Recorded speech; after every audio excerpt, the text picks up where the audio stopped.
Evangelho de Mateus, capítulo 23, versículos de 5 a 12. Fazem todas as suas obras para serem vistos pelos homens. Trazem mais largas filactérias e mais compridas as franjas dos vestidos. Gostam de ter nos banquetes os primeiros lugares, nas sinagogas as primeiras cadeiras, as saudações na praça e serem chamados rabi pelos homens. Mas vós não vos façais chamar rabi, porque um só é o vosso mestre, e vós sois todos irmãos. A ninguém chameis pai sobre a terra, porque um só é vosso Pai, que estás nos céus. Nem façais que vos chamem mestres, porque um só vosso mestre, o Cristo. O que entre vós for o maior, será vosso servo. Aquele que se exaltar será humilhado, e o que se humilhar será exaltado.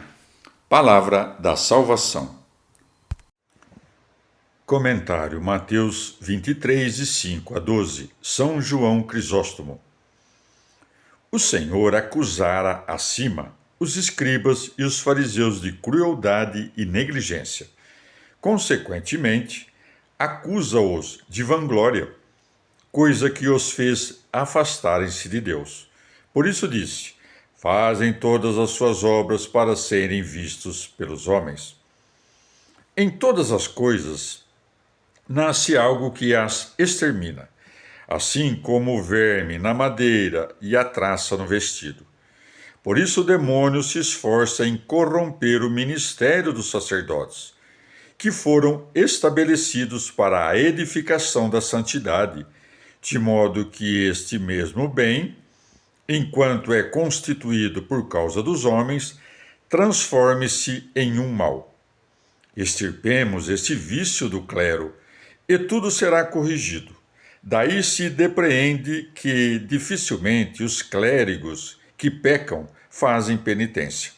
E o Senhor quer manifestar nisto a razão pela qual não podiam crer em Cristo, isto é, porque fazem tudo para serem vistos pelos homens. É impossível, pois, que creiam em Jesus Cristo, quando quem prega as coisas do céu deseja unicamente a glória terrena dos homens. Li que alguns interpretam este lugar do seguinte modo: sobre a cadeira, isto é, segundo a honra e o grau em que esteve Moisés, foram constituídos indignamente os escribas e fariseus. Pregam a doutrina que anunciava o Cristo que havia de vir, mas eles não o recebiam quando estava presente. Por isso exorta o povo a escutar a lei, que pregavam, ou seja, a crer em Cristo anunciado pela lei, e a não imitar os escribas e os fariseus, que eram incrédulos. E explicou a razão pela qual pregavam, a partir da lei, que Cristo havia de vir, e não acreditavam nele, ou seja, porque faziam todas as suas obras a fim de serem vistos pelos homens. Não pregavam que Cristo viria por desejo de sua vinda, mas para que fossem vistos pelos homens como sendo doutores da lei. Observa que os repreende com certa intenção, porque não diz simplesmente que fazem suas obras para serem vistos pelos homens, mas acrescenta todas, e depois demonstra que não se vangloriam tão pouco de grandes coisas, mas sim de algumas de pouca importância. Por isso acrescenta: trazem mais largas filactérias e mais compridas as franjas dos vestidos. Imitando o exemplo desses, existem muitos que até hoje inventam nomes hebreus de anjos, escrevem-nos e atam-nos para que pareçam temíveis aos que não entendem. Outros levam pendurado ao pescoço algo escrito do Evangelho, mas não se lê todos os dias o Evangelho na igreja para que sejam ouvidos por todos? Como os evangelhos suspensos no pescoço podem salvar aquele a quem nada aproveita quando os tem postos em seus ouvidos? Ademais, onde estará a força do Evangelho? Nas figuras das letras? ou na inteligência do seu sentido.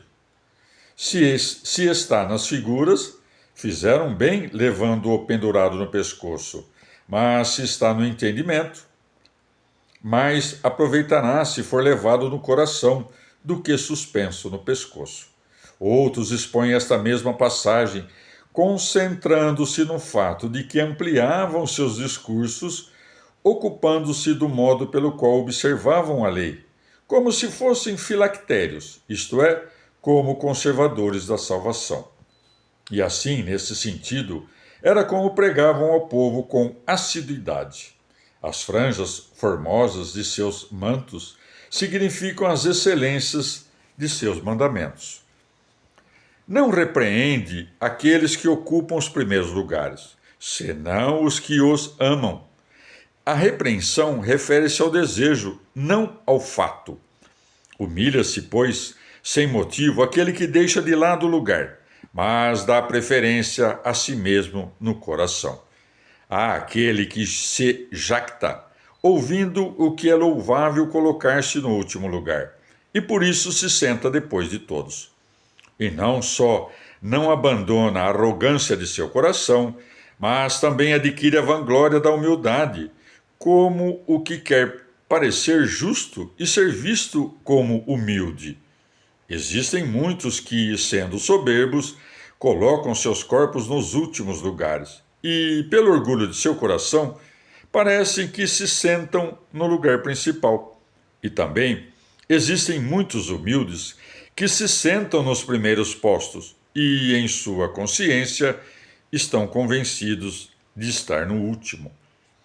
Vê onde dominava a vanglória deles, nas sinagogas, onde entravam para dirigir os demais. Que se conduzissem desse modo nas ceias era, todavia, tolerável, mesmo quando convém que o doutor seja admirado não só na igreja, mas em todas as partes. Se, no entanto, amar tais coisas merece censura, quanto pior será alguém buscá-las?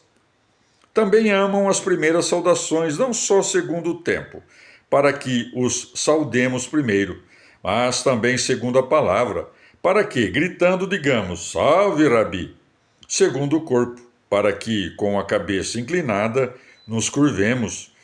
Segundo lugar, para que os saudemos em público. Por isso disse, as saudações na praça. Ou seja, querem ser chamados, mesmo que não o sejam, ambicionam o nome, mas negligenciam os deveres. Ou, de outro modo, repreendia os fariseus por tudo aquilo, mas deixava de lado algumas ou coisas pequenas e de pouca importância, como se os seus discípulos não necessitassem ser instruídos sobre elas. Mas o que era a causa de todos os males, isto é, almejar a cátedra do Mestre, isto é, colocado em máxima evidência para que os discípulos sejam instruídos, por isso acrescenta: mas vós não vos façais chamar Rabi, porque um só é o vosso Mestre. Como se dissesse, não queirais ser chamado Rabi, para que não usurpem para si o que é devido a Deus. Não queirais chamar também os outros de Rabi, para não atribuir aos homens a honra divina. Um único é o Mestre de todos, que naturalmente ensina a todos. Se, pois, um homem ensinasse o outro, todos os homens que tivessem doutores aprenderiam. Agora, no entanto, como não é o homem que ensina, mas Deus, muitos são ensinados, mas poucos aprendem. Pois não é o homem que, ensinando, concede o intelecto ao outro homem, mas, recebendo-o de Deus, coloca-o em atividade pela admoestação. Ainda que no mundo um homem gere outro homem, entretanto, há um só Pai que criou a todos. Não temos, então, o princípio de nossa vida em nossos pais, mas unicamente recebemos deles a ação de passar a vida. Quando se diz que Cristo é o Mestre, não exclui o Pai, assim como, quando se diz de Deus Pai Nosso, não se exclui Cristo, que é Pai dos homens. Não só proíbe o Senhor que se cobissem os primeiros postos, mas quer induzir o ouvinte a fazer o contrário. Por isso acrescenta: o que entre vós for o maior, será vosso servo.